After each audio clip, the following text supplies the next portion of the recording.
Okay, what's up, everybody? It's Mitch here with another edition of our weekly real estate market update. If you're watching this on YouTube, you can now be listening to this under the Small Town Housing Show on Spotify, Google Play, and Apple Podcast.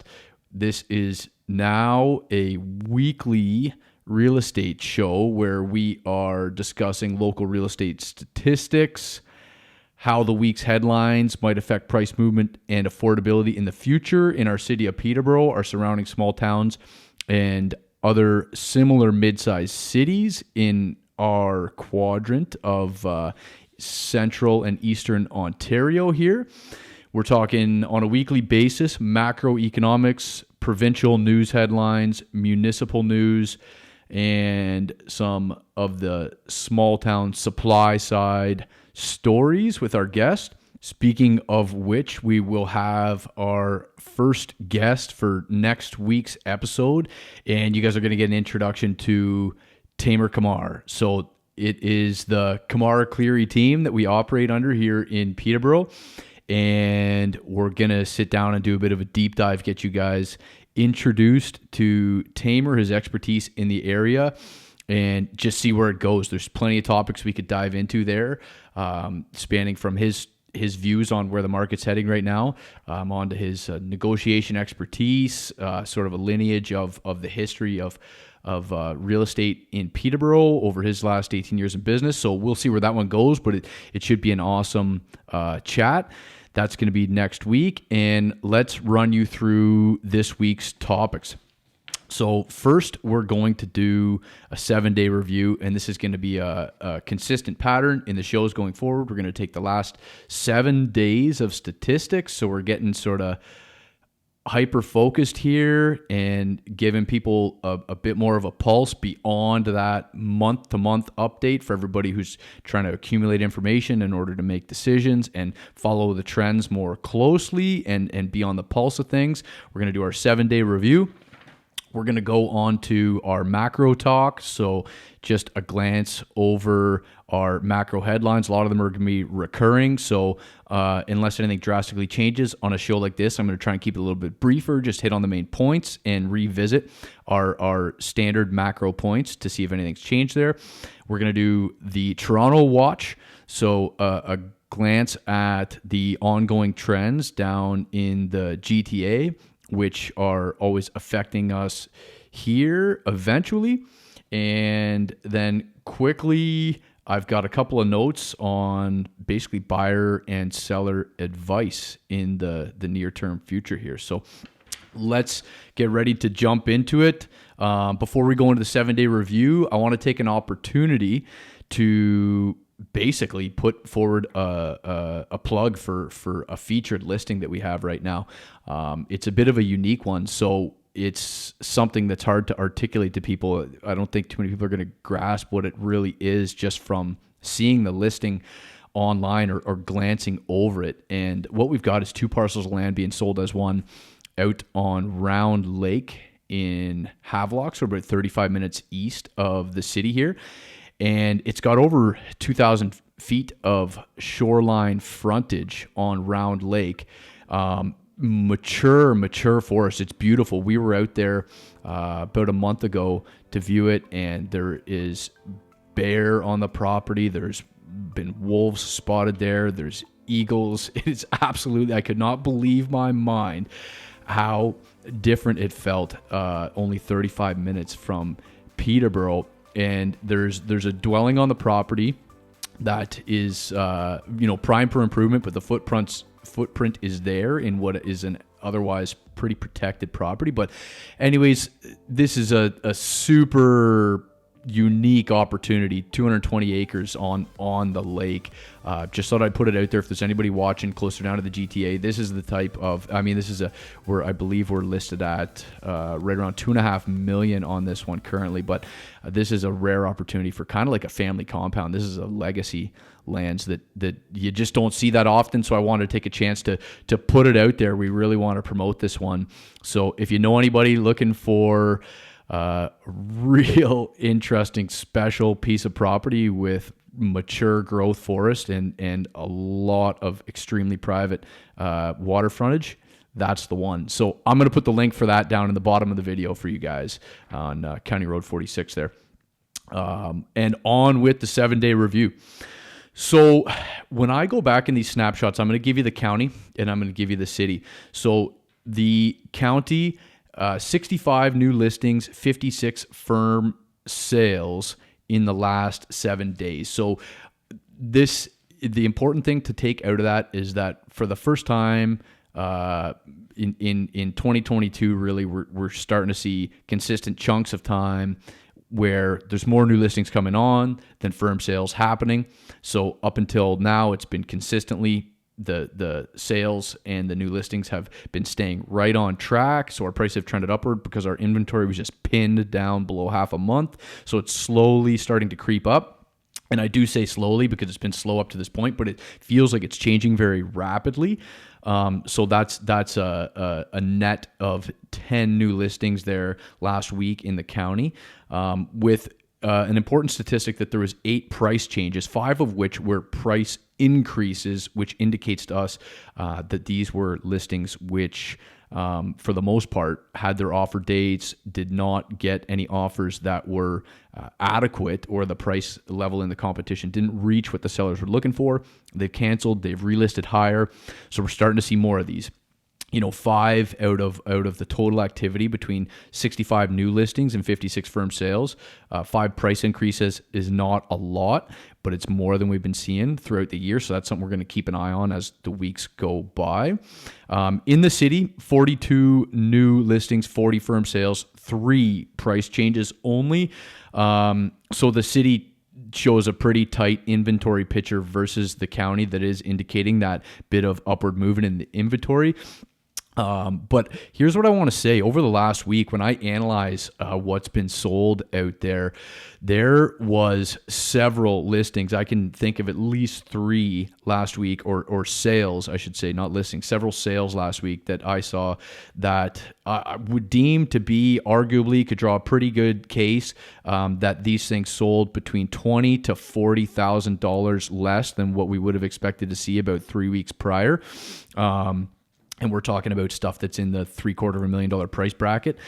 So that is showing, by the numbers that I've got here, we're talking 20 to 40,000 on $750,000 properties in a matter of 3 weeks here. And this is how it goes. This is how it happened last year when this big flush of inventory came in the spring, and all of a sudden these bidding wars start getting diluted down from 10, 15, 20 offers down to 3, 5.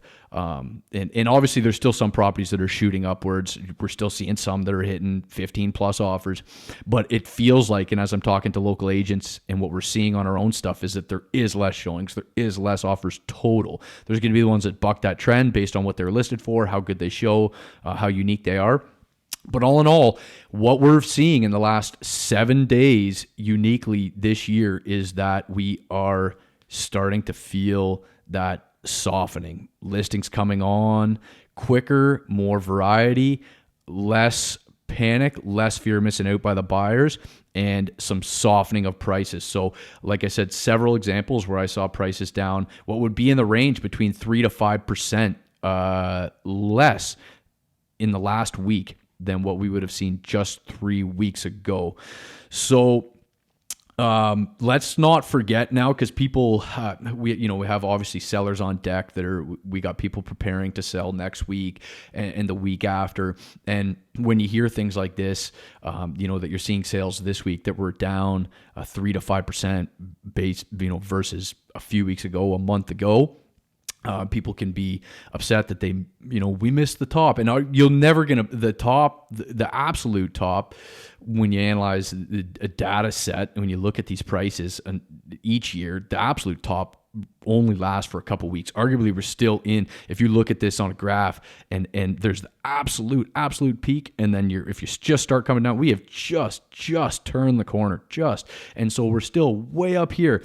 Whereas a few months ago, we were way down here. So numbers wise, I mean, To be backwards 5%. If you were someone last week who realized a sale that was 5% less than what you would have expected to see, and that we're talking $40,000 range, less than what you would have expected to see a few weeks or a month prior, we got to remember that already last month's numbers were up 2% from January. So you're already just, you're more or less close to just back where you were in January. And the prices from December 2021 were up roughly 19% from November 2021.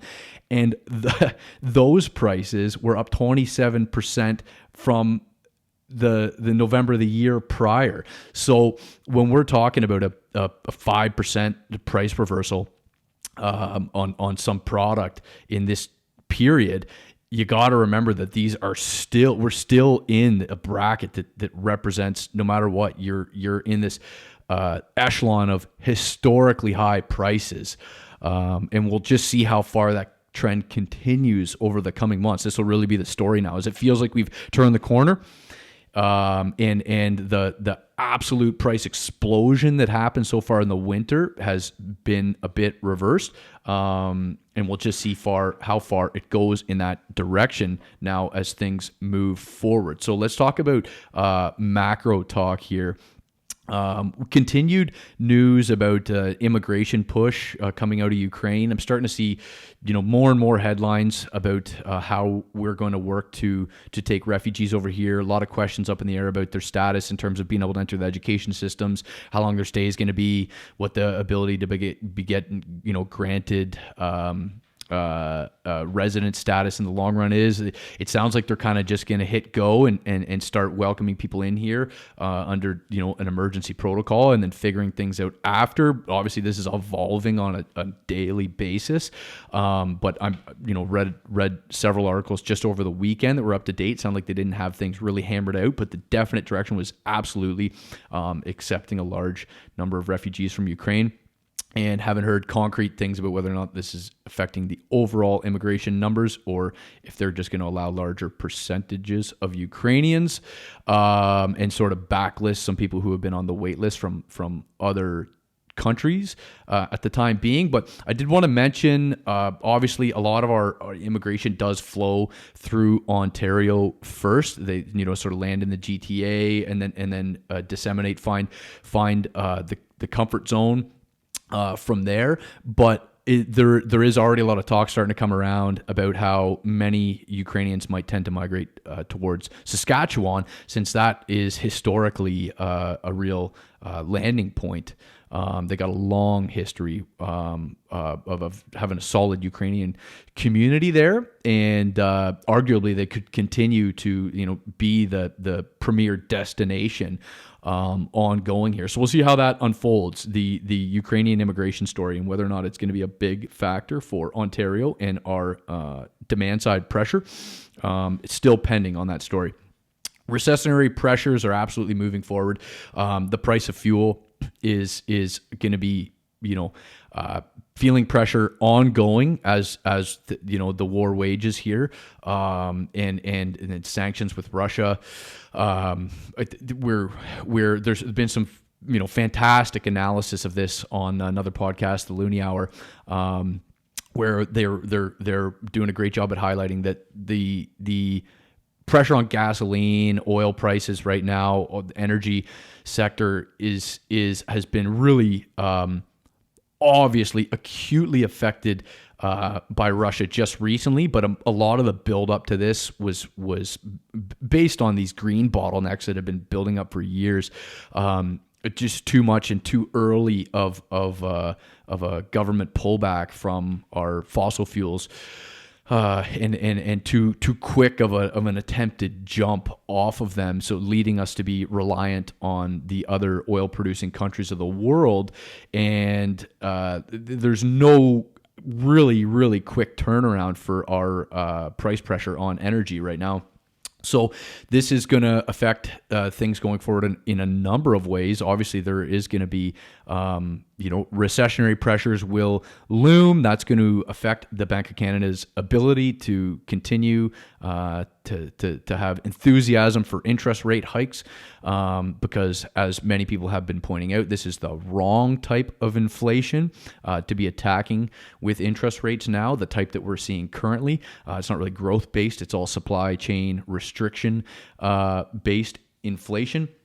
And we are seeing in our own, if we're talking about small town housing here, Peterborough, surrounding area, Lakefield, we got Belleville, Kingston, all these towns that have really seen changes in their demographics and their demand due to the GTA exodus that happened during COVID.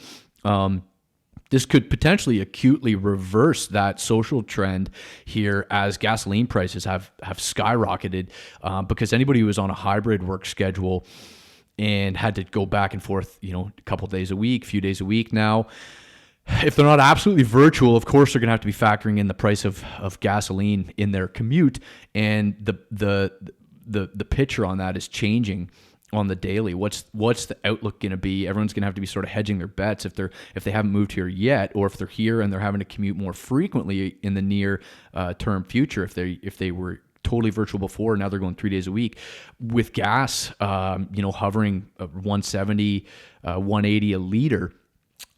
That's going to potentially start affecting some decisions. It could be a factor towards pulling demand off of our cities here that are a little bit further out of people's conventional comfort zone beyond the GTA. So that's it on the macro talk, because those are sort of recurring trends. We're going to revisit them likely on a weekly basis and see if they continue to develop in the same directions. But a key note is there's a lot of big shifting, moving parts. We are not in a holding pattern on almost any regard right now. So a lot of things are moving very quickly. Lots of change happening in every aspect of our macroeconomic picture. Toronto watch. The market down there does seem to be normalizing in terms of the inventory coming on and flattening out. Exactly the week that we saw last week, I've been hearing about from agents that I keep in touch with and track online for weeks now. That they were in the similar type of situation where bidding wars were getting watered down, people not hitting their mark, cancel, relist higher. This stuff's all been going on there for several weeks. It's here now. It sounds like it's still happening there, so it's likely here to stay on our side. But of course, we're going to be watching Toronto on a monthly and a weekly basis to see if they start to see a reversal or an uptick, any change in the trends there. As we know, it not fully, but in some way, shape, or form, it does ripple through to us. So it's likely that what we saw last week is going to continue in terms of more inventory coming on quicker, a little bit of softening on the buyers, a little bit of softening and starting to trend sideways on prices. To loop around before we wrap the show, I'm interested to know if you guys have any future guests. We're starting to line people up that you would like to see in regards to any topic. Macroeconomic talk. I do want to focus being, we're trying to narrow in on this, small town housing show, PTBO housing show.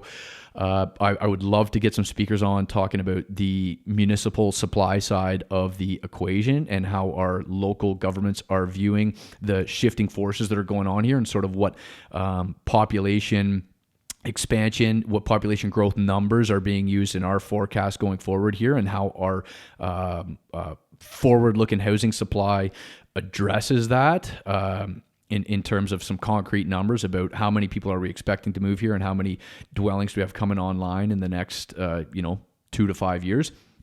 And but I want your guys' opinion, and then of course next week Tamer, and finally buyer outlook and seller outlook.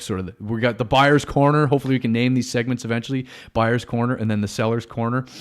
But I think over the next 2 months, arguably the getting's going to be relatively good for the buyers. You're going to see a lot more selection than you've seen in quite some time. It feels like in regards to, sorry, because I missed the sentiment watch.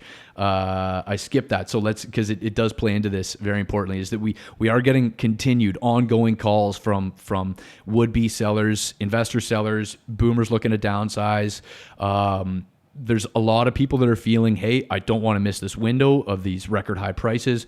The sentiment on the street is that buyers are hesitant but still ready to go, and that more and more sellers are feeling that now's the time. So we're sensing and a lot of people ushering to the door, getting ready to sell. We are anticipating a large influx of listings after the March holiday here. We're going to see how that plays out, but predicting to see a lot of variety and inventory coming on. So I think that over the next couple months, last year there was a lot of buyers that took the sort of sky is falling approach in April when all this inventory came on, and there was a couple soft months. In hindsight, a lot of them who bought then got some of the better deals and had the pick of sort of selection and variety that was catered towards them in those months. So depending on your own risk tolerance, your own outlook, and your own gut feeling on what's going to happen in sort of the 5-year plus outlook, arguably the next couple months might be a good time to finally get ready and feel like you might break through in some of these competitive situations. And the seller side of things, like I said, we are expecting the prices are softening a bit. You're still going to be realizing extremely high, near historic levels if you sell in the short term here. But if your number one absolute concern is just totally maximizing it, and you see the prices that happen in the winter of this year, and you still feel like those are the numbers that you'd like to chase, arguably they're not going to be around over the next 6 months. As far as we can see, this trend's likely to continue now. A little bit of downward pressure on the prices, moving sideways through the summer. Potentially could be back where we were, repeat of last year into the fall when the buyers come back around and just not enough listing volume was there, and it really tightened into the winter. So I mean, if you're going to sell right now, it all depends. It is right now the absolutely perfect time. Can you go back 3 weeks, a month and a half ago? Unfortunately not, but it's a matter of, hey, if I sell right now, what might I get in a realistic outlook? If things continue to trend downward over the next 2 months, where might I be? Am I happy to cash in right now? What would it look like in the summer? And you gotta, and then beyond that, what things might look like in the longer term, next year, next winter. And so it's a case by case basis. What's your needs? What's your timeline? Why are you looking to sell? How much capital do you really need? How long ago did you buy? What's your transaction cost on the way out? All inclusive. So you got to look at it on a case by case basis. The picture's not as clear for the sellers right now what the absolute right thing to do is, or whether this window is your best time. But still great prices, and it's going to be very interesting to see what happens over the coming weeks in regards to how much inventory comes on and how that does end up playing out with the buyer demand. So that's it for this week, everybody. Thanks so much for tuning in. We will catch you next week, and if everything goes as planned, we'll probably be putting up these shows on Wednesday morning afternoons. So hopefully we can stick to that. Hopefully get that regular rhythm going for everybody. And thanks so much for all who have chimed in with the great feedback over the last couple of weeks. Really appreciated. And looking forward to chatting with everybody soon. Take care.